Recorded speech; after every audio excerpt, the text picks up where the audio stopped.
ನಮಸ್ಕಾರ ಗೆಳೆಯರೇ, welcome back to new video. ಒಂದು ಸುಂದರ ಊರಿನಲ್ಲಿ ಕಾರ್ತಿಕ್ ಎಂಬ ಯುವಕ ವಾಸಿಸುತ್ತಿದ್ದ. ಬಾಲ್ಯದಿಂದಲೇ ಅವನ ಕನಸು ಪೊಲೀಸ್ ಅಧಿಕಾರಿಯಾಗುವುದು. ಪ್ರಾಮಾಣಿಕತೆ, ಧೈರ್ಯ ಮತ್ತು ಶಿಸ್ತಿನಿಂದ ಅವನು ಎಲ್ಲರ ಮೆಚ್ಚುಗೆ ಗಳಿಸುತ್ತಿದ್ದ. ಇದೇ ಊರಿನ ಒಂದು ಕಾಲೇಜಿನಲ್ಲಿ ನೇಹಾ ಎಂಬ ಹುಡುಗಿ ಓದಿದ್ದಳು. ಅವಳ ಬುದ್ಧಿವಂತೆ, ಆತ್ಮವಿಶ್ವಾಸದಿಂದ ಕೂಡಿದ್ದವಳು ಮತ್ತು ಸದಾ ನಗುವ ಮುಖದವಳು. ಒಂದು ದಿನ ಕಾಲೇಜಿನ ಗ್ರಂಥಾಲಯದಲ್ಲಿ ಇಬ್ಬರು ಮೊದಲು ಭೇಟಿ ನಡೆಯಿತು. ನೇಹಾ ಪುಸ್ತಕಗಳನ್ನು ಹಿಡಿದುಕೊಂಡು ಬರುತ್ತಿದ್ದಾಗ ಕೆಲವು ಪುಸ್ತಕಗಳು ಕೈಯಿಂದ ಜಾರಿ ಬಿದ್ದವು. ಹತ್ತಿರದಲ್ಲೇ ಇದ್ದ ಕಾರ್ತಿಕ್ ಅವುಗಳನ್ನು ಎತ್ತಿ ಕೊಟ್ಟು ಧನ್ಯವಾದ ಎಂದು ನೇಹಾ ನಗುತ್ತಾ ಹೇಳಿದಳು. ಆ ಒಂದು ನಗು ಕಾರ್ತಿಕ್ ಮನಸ್ಸಿನಲ್ಲಿ ಉಳಿದು ಹೋಯಿತು. ದಿನಗಳು ಕಳೆಯುತ್ತಾ ಹೋದವು. ಕಾಲೇಜಿನ ಕಾರ್ಯಕ್ರಮಗಳು, ಗ್ರಂಥಾಲಯ, ಕ್ಯಾಂಟೀನ್ ಮತ್ತು ಸ್ನೇಹಿತರ ಗುಂಪಿನಲ್ಲಿ ಇಬ್ಬರು ಆಗಾಗ್ಗೆ ಭೇಟಿಯಾಗತೊಡಗಿದ್ದರು. ಮೊದಲಿಗೆ ಸಾಮಾನ್ಯ ಸ್ನೇಹ, ನಂತರ ದಿನೇ ದಿನೇ ಹೆಚ್ಚಾಗುತ್ತಿದೆ ಆತ್ಮೀಯತೆ. ಒಂದು ದಿನ ಕಾಲೇಜಿನ ಸಾಂಸ್ಕೃತಿಕ ಕಾರ್ಯಕ್ರಮದ ತಯಾರಿಯಲ್ಲಿ ಇಬ್ಬರು ಒಂದೇ ತಂಡದಲ್ಲಿ ಕೆಲಸ ಮಾಡುತ್ತಿದ್ದರು. ಅಲಂಕಾರದ ಸಾಮಾನುಗಳು ಜೋಡಿಸುವಾಗ ನೇಹಾ ಸಮತೋಲನ ಕಳೆದುಕೊಂಡಳು. ಕಾರ್ತಿಕ್ ತಕ್ಷಣ ಅವಳ ಕೈ ಹಿಡಿದು ಸಹಾಯ ಮಾಡಿದ. ಕೆಲವೇ ಕ್ಷಣಗಳ ಕಾಲ ಇಬ್ಬರ ಕಣ್ಣುಗಳಲ್ಲಿ ಒಂದನ್ನೊಂದು ನೋಡಿದವು. ಆ ಕ್ಷಣ ಅವರ ಮನಸ್ಸಿನಲ್ಲಿ ಹೊಸ ಭಾವನೆ ಮೂಡಿಸಿತು. ನಂತರ ಇಬ್ಬರು ಹೆಚ್ಚು ಸಮಯ ಒಟ್ಟಿಗೆ ಕಳೆಯತೊಡಗಿದರು. ಕಾಲೇಜು ಮುಗಿದ ನಂತರವೂ ವಾಟ್ಸಪ್ನಲ್ಲಿ ಮಾತಾಡುತ್ತಿದ್ದರು. ಬೆಳಗ್ಗೆ ಶುಭೋದಯ ಸಂದೇಶ, ರಾತ್ರಿ ಶುಭರಾತ್ರಿಯ ಸಂದೇಶ, ಮಧ್ಯಾಹ್ನ ಓದಿನ ಬಗ್ಗೆ ಮಾತು, ಸಂಜೆ ಭವಿಷ್ಯದ ಕನಸುಗಳ ಬಗ್ಗೆ ಚರ್ಚೆ. ಒಂದು ದಿನ ನೇಹಾ ಕೇಳಿದಳು, ನಿನ್ನ ದೊಡ್ಡ ಕನಸು ಏನು? ಕಾರ್ತಿಕ್ ನಗುತ್ತಾ ಹೇಳಿದಳು, ನಾನು ಪೊಲೀಸ್ ಅಧಿಕಾರಿಯಾಗಬೇಕು.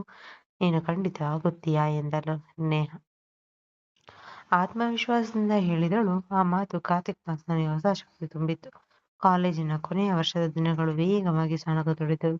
ಇಬ್ಬರು ಪರಸ್ಪರರನ್ನು ತುಂಬಾ ಇಷ್ಟಪಡುತ್ತಿದ್ದರು. ಆದರೆ ಯಾರೂ ತಮ್ಮ ಪ್ರೀತಿಯನ್ನು ಇನ್ನೂ ಹೇಳಿಕೊಂಡಿರಲಿಲ್ಲ. ಒಂದು ಸಂಜೆ ಕಾಲೇಜಿನ ಉದ್ಯಾನವನದಲ್ಲಿ ಇಬ್ಬರು ಕುಳಿತಿದ್ದರು. ತಂಪಾದ ಗಾಳಿ ಬೀಸುತ್ತಿತ್ತು. ಸೂರ್ಯಾಸ್ತದ ಬೆಳಕು ಎಲ್ಲೆಡೆ ಹರಿದಿತ್ತು. ಕಾರ್ತಿಕ್ ನಿಧಾನವಾಗಿ ಹೇಳಿದನು, ನೇಹಾ, ನಿನ್ನ ಜೊತೆ ಮಾತನಾಡದೆ ಒಂದು ದಿನವೂ ಕಳೆಯಲು ಆಗುವುದಿಲ್ಲ. ಅವಳು ಮೌನವಾಗಿ ಅವನತ್ತ ನೋಡಿದಳು. ಅವಳ ಕಣ್ಣುಗಳಲ್ಲಿ ಸಂತೋಷ ಸ್ಪಷ್ಟವಾಗಿತ್ತು. ಆದರೆ ಅದೇ ಸಮಯದಲ್ಲಿ ಕಾಲೇಜು ಜೀವನ ಮುಗಿಯಲಿತ್ತು. ಹೊಸ ಬದುಕು ಆರಂಭವಾಗಲಿದ್ದು. ಕಾರ್ತಿಕ್ ಪೊಲೀಸ್ ಪರೀಕ್ಷೆಯ ತಯಾರಿಯಲ್ಲಿ ತೊಡಗಿದ್ದನು. ನೇಹಾ ತನ್ನ ಭವಿಷ್ಯದ ಕನಸುಗಳತ್ತ ಹೆಜ್ಜೆ ಇಡುತ್ತಿದ್ದಳು. ಬೇರೆ ಬೇರೆ ದಾರಿಯಲ್ಲಿ ಸಾಗುತ್ತಿದ್ದರು. ಅವರ ಹೃದಯಗಳು ಒಂದೇ ದಾರಿಯಲ್ಲಿ ಸಾಗುತ್ತಿದ್ದವು. ಅದೇ ಸಮಯದಲ್ಲಿ ಕಾರ್ತಿಕ್ ತನ್ನ ಜೀವನದ ಅತ್ಯಂತ ದೊಡ್ಡ ನಿರ್ಧಾರ ತೆಗೆದುಕೊಳ್ಳಲು ಸಿದ್ಧನಾಗಿದ್ದ. ತಾನು ಬಹಳ ದಿನಗಳಿಂದ ಹೃದಯದಲ್ಲಿ ಇಟ್ಟುಕೊಂಡಿದ್ದ ಪ್ರೀತಿಯನ್ನು ನೇಹಾಳಿಗೆ ಹೇಳಲು ನಿರ್ಧರಿಸಿದ್ದನು. ಮರುದಿನ ಸಂಜೆ ಕಾರ್ತಿಕ್ ನೇಹಾಳನ್ನು ಒಂದು ಸುಂದರ ಉದ್ಯಾನವನಕ್ಕೆ ಕರೆಸಿಕೊಂಡನು. ಸೂರ್ಯ ನಿಧಾನವಾಗಿ ಅಸ್ತಮಿಸುತ್ತಿದ್ದ. ತಂಪಾದ ಗಾಳಿ ಬೀಸುತ್ತಿತ್ತು. ಇಬ್ಬರು ಸ್ವಲ್ಪ ಹೊತ್ತು ಮೌನವಾಗಿ ಕುಳಿತರು. ಕಾರ್ತಿಕ್ ಹೃದಯ ಜೋರಾಗಿ ಬಡಿದುಕೊಳ್ಳುತ್ತಿತ್ತು. ಕೊನೆಗೆ ಅವನು ಧೈರ್ಯ ಮಾಡಿ ಹೇಳಿದನು, ನೇಹಾ, ನಾನು ನಿನ್ನನ್ನು ತುಂಬಾ ಇಷ್ಟಪಡುತ್ತೇನೆ. ನನ್ನ ಜೀವನದ ಪ್ರತಿಯೊಂದು ಸಂತೋಷದಲ್ಲೂ ನೀನು ಇರಬೇಕೆಂದು ಬಯಸುತ್ತೇನೆ. ನೇಹಾಳ ಮುಖದಲ್ಲಿ ಸಣ್ಣ ಮಗು ನೋಡಿತು. ಅವಳ ಕಣ್ಣುಗಳಲ್ಲಿ ಸಂತೋಷ ಮಿನುಗಿತ್ತು. ನಾನು ಕೂಡ ನಿನ್ನನ್ನು ತುಂಬಾ ಇಷ್ಟಪಡುತ್ತೇನೆ ಕಾರ್ತಿಕ್ ಎಂದು ನಿಧಾನವಾಗಿ ಹೇಳಿದಳು. ಆ ಕ್ಷಣ ಇಬ್ಬರ ಜೀವನದ ಅತ್ಯಂತ ವಿಶೇಷ ಕ್ಷಣವಾಯಿತು. ಆ ದಿನದಿಂದ ಅವರ ಪ್ರೀತಿಯ ಪಯಣ ಆರಂಭವಾಯಿತು. ಪ್ರತಿದಿನ ವಾಟ್ಸಪ್ನಲ್ಲಿ ಗಂಟಾನುಗಟ್ಟಲೆ ಮಾತನಾಡುತ್ತಿದ್ದರು. ಬೆಳಗ್ಗೆ ಎದ್ದ ತಕ್ಷಣ ಸಂದೇಶ, ರಾತ್ರಿ ಮಲಗುವ ಕೊನೆಯ ಸಂದೇಶ. ಇಬ್ಬರು ಸಂತೋಷದ ದುಃಖ, ಕನಸುಗಳನ್ನು, ತಮ್ಮ ಗುರಿಗಳನ್ನು ಮತ್ತೊಬ್ಬರಲ್ಲಿ ಹಂಚಿಕೊಳ್ಳುತ್ತಿದ್ದರು.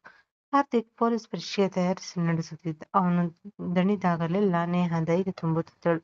ನಿನ್ನ ಮೇಲೆ ನಂಬಿಕೆ ಇಡು, ನೀನು ಖಂಡಿತ ಯಶಸ್ವಿಯಾಗುತ್ತೀಯ. ಕೆಲ ತಿಂಗಳ ನಂತರ ಫಲಿತಾಂಶ ಪ್ರಕಟವಾಯಿತು. ಕಾರ್ತಿಕ್ ಪೊಲೀಸ್ ಇಲಾಖೆಗೆ ಆಯ್ಕೆಯಾಗಿದ್ದನು. ಆ ಸಂತಸ ಸುದ್ದಿಯನ್ನು ಮೊದಲು ಅವನು ನೇಹಾಳಿಗೆ ತಿಳಿಸಿದನು. ನೇಹಾಳ ಸಂತೋಷಕ್ಕೆ ಪಾರವೇ ಇರಲಿಲ್ಲ. ನಿನ್ನ ಕನಸು ನನಸಾಗಿದೆ ಎಂದು ಖುಷಿಯಿಂದ ಹೇಳಿದಳು. ಅದಾದ ನಂತರ ಅವರ ಜೀವನ ಇನ್ನಷ್ಟು ಸುಂದರವಾಯಿತು. ರಜಾ ದಿನಗಳಲ್ಲಿ ಇಬ್ಬರು ಸುಂದರ ಸ್ಥಳಗಳಿಗೆ ಭೇಟಿ ನೀಡುತ್ತಿದ್ದರು. ಒಮ್ಮೆ ಬೆಟ್ಟದ ಪ್ರದೇಶಕ್ಕೆ ಟ್ರೆಕ್ಕಿಂಗ್ ಹೋದರು. ಬೆಳಗಿನ ಮುಂಜಾನಿನ ನಡುವೆ ನಡೆಯುತ್ತಾ ಪ್ರಕೃತಿಯ ಸೌಂದರ್ಯವನ್ನು ಸವಿದರು. ಒಂದು ಕಡೆ ಕಲ್ಲಿನ ದಾರಿಯಲ್ಲಿ ನಡೆಯಬೇಕಾದಾಗ ನೇಹಾ ಜಾರಿ ಬೀಳುವಷ್ಟರಲ್ಲಿ ಕಾರ್ತಿಕ್ ಅವಳಿಗೆ ಸಹಾಯ ಮಾಡಿದ್ದನು. ನಾನು ಇದ್ದೀನಲ್ಲ ಎಂದು ನಗುತ್ತಾ ಹೇಳಿದ್ದನು. ನೇಹಾ ಕೂಡ ನಗಿದಳು. ನಂತರ ಸಣ್ಣ ಸಣ್ಣ ಕ್ಷಣಗಳು ಅವರ ಪ್ರೀತಿಯನ್ನು ಇನ್ನಷ್ಟು ಗಟ್ಟಿಗೊಳಿಸುತ್ತಿದ್ದವು. ಇನ್ನೊಂದು ದಿನ ಇಬ್ಬರು ಸಿನಿಮಾ ನೋಡಲು ಹೋದರು. ಚಿತ್ರ ಮುಗಿದ ನಂತರ ಮಳೆಯ ಹನಿಗಳ ನಡುವೆ ನಿಧಾನವಾಗಿ ನಡೆದುಕೊಂಡು ಭವಿಷ್ಯದ ಬಗ್ಗೆ ಮಾತನಾಡುತ್ತಿದ್ದರು. ನಾವು ಯಾವಾಗಲೂ ಹೀಗೆ ಒಟ್ಟಿಗೆ ಇರಬೇಕು ಎಂದರು ನೇಹಾ. ಜೀವನ ಪೂರ್ತಿ ಎಂದು ಕಾರ್ತಿಕ್ ಉತ್ತರಿಸಿದ. ಆದರೆ ಒಂದು ಸವಾಲು ಇನ್ನೂ ಉಳಿದಿತ್ತು. ಇದು ಕುಟುಂಬದ ಒಪ್ಪಿಗೆ. ಮೊದಲಿಗೆ ನೇಹಾಳ ಮನೆಯಲ್ಲಿ ಈ ಸಂಬಂಧದ ಬಗ್ಗೆ ಯೋಚಿಸಲು ಸಮಯ ತೆಗೆದುಕೊಂಡರು. ಆದರೆ ಕಾರ್ತಿಕ್‌ನ ಪ್ರಾಮಾಣಿಕತೆ, ಅವನ ಸಾಧನೆ ಮತ್ತು ಅವಳ ಒಳ್ಳೆಯ ಗುಣಗಳನ್ನು ನೋಡಿ ನಿಧಾನವಾಗಿ ಅವರ ಮನಸ್ಸು ಬದಲಾಯಿತು. ಒಂದು ದಿನ ಎರಡೂ ಕುಟುಂಬಗಳು ಭೇಟಿಯಾದವು. ಸುದೀರ್ಘ ಮಾತುಕತೆಯ ನಂತರ ಎಲ್ಲರೂ ಸಂತೋಷದಿಂದ ಸಂಬಂಧಕ್ಕೆ ಒಪ್ಪಿಗೆ ನೀಡಿದರು. ಆ ದಿನ ಕಾರ್ತಿಕ್ ಮತ್ತು ನೇಹಾಳ ವರ್ಣಿಸಲಾದ ಸಂತೋಷ ಮೂಡಿತು. ಕೆಲ ತಿಂಗಳ ನಂತರ ಅವರ ವಿವಾಹ ಅದ್ದೂರಿಯಾಗಿ ನಡೆಯಿತು. ಸ್ನೇಹಿತರು, ಕುಟುಂಬದವರು ಮತ್ತು ಬಂಧುಗಳ ಆಶೀರ್ವಾದದ ನಡುವೆ ಇಬ್ಬರು ಹೊಸ ಜೀವನಕ್ಕೆ ಕಾಲಿಟ್ಟರು. ಮದುವೆಯ ನಂತರವೂ ಅವರ ಸ್ನೇಹ, ಪ್ರೀತಿ ಹಾಗೆಯೇ ಮುಂದುವರಿಯಿತು. ಕಾರ್ತಿಕ್ ತನ್ನ ಕರ್ತವ್ಯದಲ್ಲಿ ಇನ್ನಷ್ಟು ಯಶಸ್ಸು ಗಳಿಸಿದ ನೇಹಾ ಅವನ ಪ್ರತಿಯೊಂದು ಹೆಜ್ಜೆಯಲ್ಲೂ ಬೆಂಬಲವಾಗಿ ನಿಂತಳು. ವರ್ಷಗಳು ಕಳೆದವು. ಒಂದು ಸಂಜೆ ಮನೆಯ ಮೇಲ್ಛಾವಣಿಯಲ್ಲಿ ಕುಸಿದು ಸೂರ್ಯಾಸ್ತಮಯ ನಡೆಯುತ್ತಿತ್ತು. ಗಾಳಿ ನಿಧಾನವಾಗಿ ಬೀಸುತ್ತಿತ್ತು. ಕಾರ್ತಿಕ್ ನಗುತ್ತಾ ಕೇಳಿದನು, ನಮ್ಮ ಮೊದಲ ಭೇಟಿ ನೆನಪಿದೆಯಾ? ನೇಹಾ ನಗುತ್ತಾ ಉತ್ತರಿಸಿದಳು. ಒಂದು ಪುಸ್ತಕ ಕೆಳಗೆ ಬಿದ್ದಿತು ಮತ್ತು ನನ್ನ ಹೃದಯ ನಿನ್ನ ಕಡೆ ಬಂದದ್ದು. ಇಬ್ಬರೂ ನಕ್ಕರು. ಅವರ ಜೀವನದಲ್ಲಿ ಪ್ರೀತಿ, ವಿಶ್ವಾಸ, ಗೌರವ ಮತ್ತು ಸಂತೋಷ ತುಂಬಿಕೊಂಡಿತ್ತು. ಹೀಗೆ ಕಾಲೇಜಿನಲ್ಲಿ ಆರಂಭವಾದ ಸ್ನೇಹ ಪ್ರೀತಿಯಾಗಿ ಹರಡಿ ಕುಟುಂಬದ ಆಶೀರ್ವಾದದೊಂದಿಗೆ ಸುಂದರ ದಾಂಪತ್ಯ ಜೀವನವಾಗಿ ರೂಪುಗೊಂಡಿತು. ಇಲ್ಲಿಗೆ ಈ ಕಥೆ ಮುಗಿಯುತ್ತದೆ. ಸ್ನೇಹಿತರೆ, ನಿಮಗೆ ಈ ಕಥೆ ಇಷ್ಟವಾಗಿದ್ದರೆ ಲೈಕ್ ಮಾಡುವುದನ್ನು ದಯವಿಟ್ಟು ಮರೆಯಬೇಡಿ. ಮತ್ತೆ ಇಂತಹ ಇನ್ನಷ್ಟು ಕಥೆಗಳಿಗಾಗಿ ನಮ್ಮ ಚಾನೆಲ್ ಅನ್ನ ಸಬ್ಸ್ಕ್ರೈಬ್ ಮಾಡಿಕೊಳ್ಳಿ. ಮತ್ತೆ ಸಿಗೋಣ. ಧನ್ಯವಾದಗಳು.